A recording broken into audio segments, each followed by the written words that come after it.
when you add everything together, we had been at 18.2%. Now we're at 18.3% for the average effective tariff rate.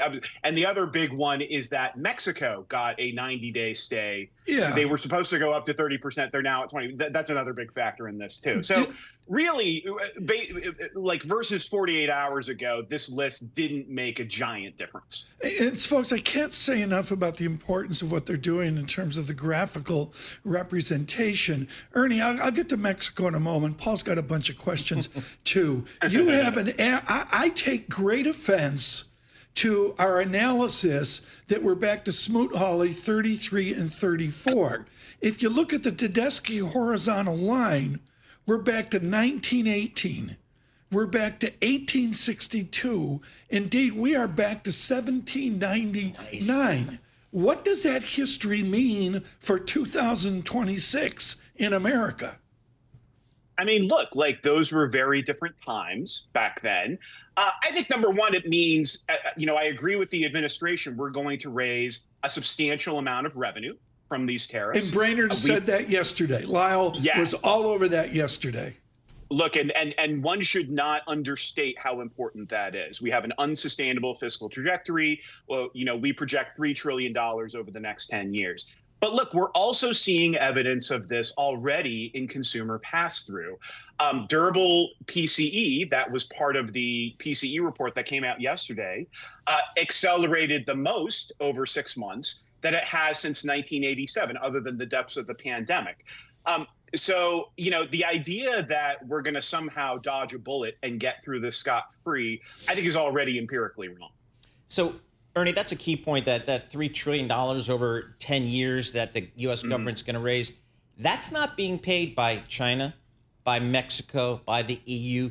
That's being paid by the American economy. And I don't know where it comes from, the consumer, the importer, the retailer. Talk to us about it on a household basis. How much do you think consumers are going to pay on per household basis? Yeah, this is a very, very important question. So first of all, on your first point, if foreigners were paying this tariff, we would expect import prices to decline. Import prices have not declined. If anything, they've ticked up a little.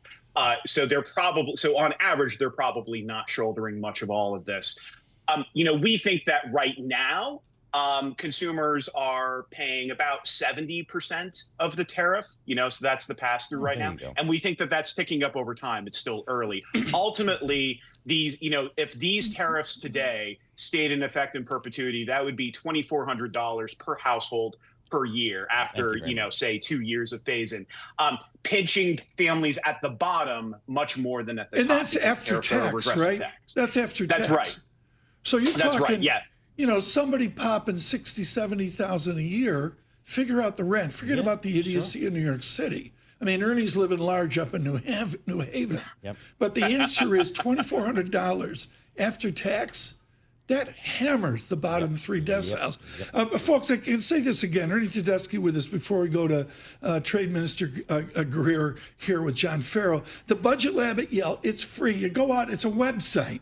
It's spectacular, whatever your politics, and with all sorts of charts. Ernie Tedeschi, Mexico, avocados, tomatoes, broccoli. The Budget Lab at Yale. Food prices rise 3.4% and stay 2.9% higher forever.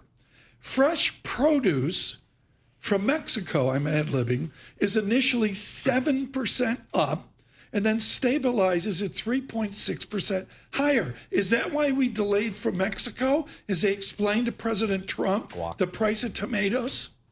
So here's the good news about these tariffs is that they exempt products that are USMCA compliant from Canada and Mexico.